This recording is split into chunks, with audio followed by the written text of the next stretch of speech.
I've talked a lot about the 50mm, that honest focal length that sees the world the way we do.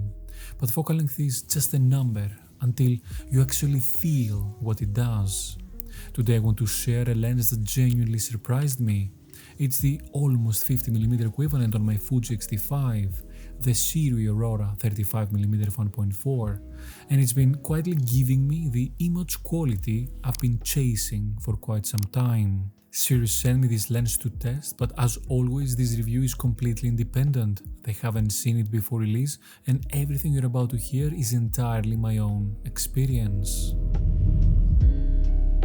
Inside the box you get a compact hard case, which is a nice touch, the lens itself, which is available for Sony E, Nikon Z, L-mount and of course Fuji X. It's a solid metal build weighing around 490 grams with a metal mount, weather sealing and even a USB-C port for future firmware updates. My favorite feature though is the aperture ring switch. You can flip between clicked and smooth instantly. I used smooth for videos and clicky for photos. It's perfect if you're shooting quickly on the streets and you don't want to keep checking your aperture.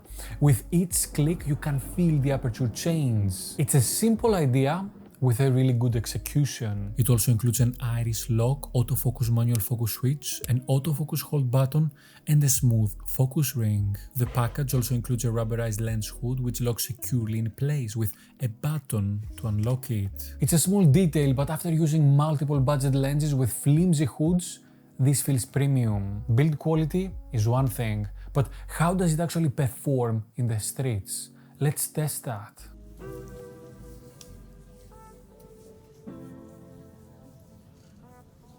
On my Fuji X-T5, autofocus was surprisingly reliable.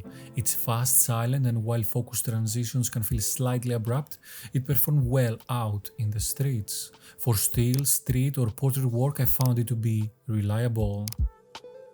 Let's look at some real examples. I'm walking across the street when I notice a triangle of light cutting through the frame. It silhouettes the people sitting inside the smaller subframe, while two oncoming pedestrians naturally create an outer frame around them. It's one of those moments where geometry and timing align for just a second, and you have to be ready. The second shot from this spot is one I really love. I found a beautiful pocket of light that framed people perfectly, turning them into silhouettes edged with rim light while their long shadows stretched across the ground. It's simple, but it captures that cinematic feeling I'm always chasing in street photography.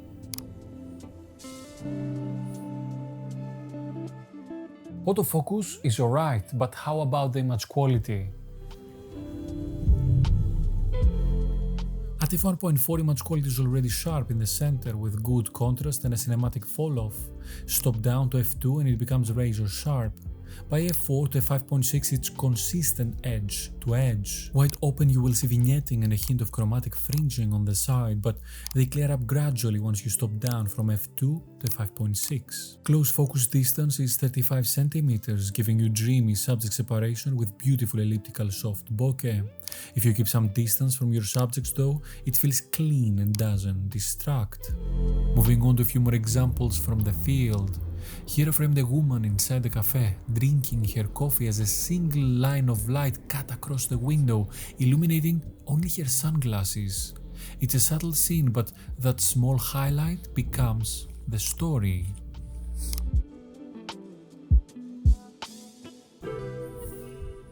In this next shot I photograph a group of people crossing the street silhouetted by the strong afternoon sunlight. I tilted the camera slightly using a Dutch angle to emphasize their movement and placed an arrow on the ground to guide the viewer's eye through the frame. A simple composition trick that adds rhythm and direction to an everyday moment.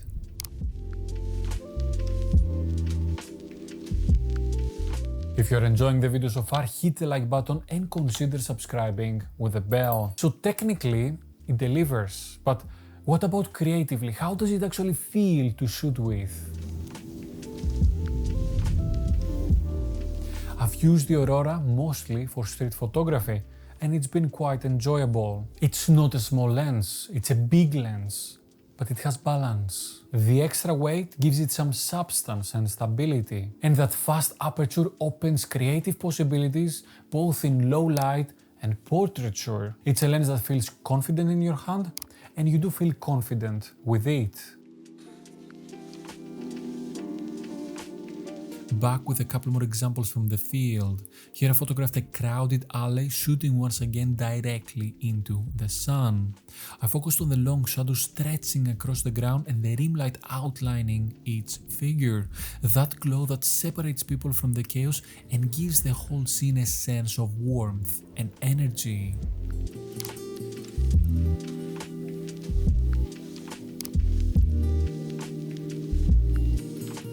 There are a couple of things to note though. First, its flare. Shooting directly into the sun, I found it can generate some reflections and glow. Sometimes it is cinematic, other times it feels a little bit distracting. It all depends on what you shoot and the types of photos and videos you want to create. Second, as I mentioned earlier, for some people might be the size. If you're used to compact primes, this will feel big. But to be honest, I would take its optical quality over a smaller footprint because this is what matters in the end. A few more examples from the streets, this time during blue hour. In this first shot I focused on a man sitting outside, having his beer and reading under a set of small lights. The newspaper he's holding covers his face, leaving only his hair visible, creating a small curiosity gap that draws the viewer in. For the next one I went for a clean composition built around direction and geometry. Starting from the bench in the foreground, the viewer's eyes travels to the woman with the yellow bike, then to the people in the background and finally moves diagonally towards the edge of the frame. It's a simple composition, but every element plays a role in guiding the story through the image.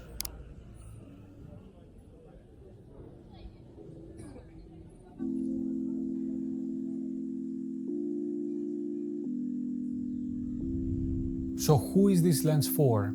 If you shoot street, portrait or travel, this lens makes sense. For portrait photographers, it's great. It's sharp, it's fast, it's flattering, it has nice bokeh and it has a decent autofocus. For street shooters, if you don't mind the size, I believe you will enjoy the rendering. And for general use and travel, it brings you character and quality at a decent price. Specifically, the Sirui Aurora 35mm f1.4 is priced at around $549 at the moment of filming this video. For the build optics and all the features, in my opinion, it's a fair price. But keep in mind that Sirui will probably have Black Friday deals, so keep an eye out for those if you are interested in this lens. I will leave some non-affiliate links down in the description. I'm not making any money from them, it is just for your own interest. Overall, it's a lens that I enjoyed. It is optically strong, it has very nice features, and generally, it gives you a nice experience.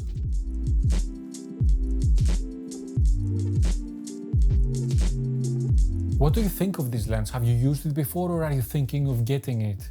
Let me know of your thoughts and questions down in the comments. If you enjoyed this video, hit the like button, the new hi button, subscribe with the bell, or even become a member if you want to support the work behind these films. If you want to see how I use 50mm lenses and 50mm equivalent lenses for composition and storytelling, click and watch this video next, in which I'm explaining exactly that, how to compose with a 50mm lens. That was all for today, guys. Thank you very much for watching. Until next time, I will see you on the streets. Bye bye.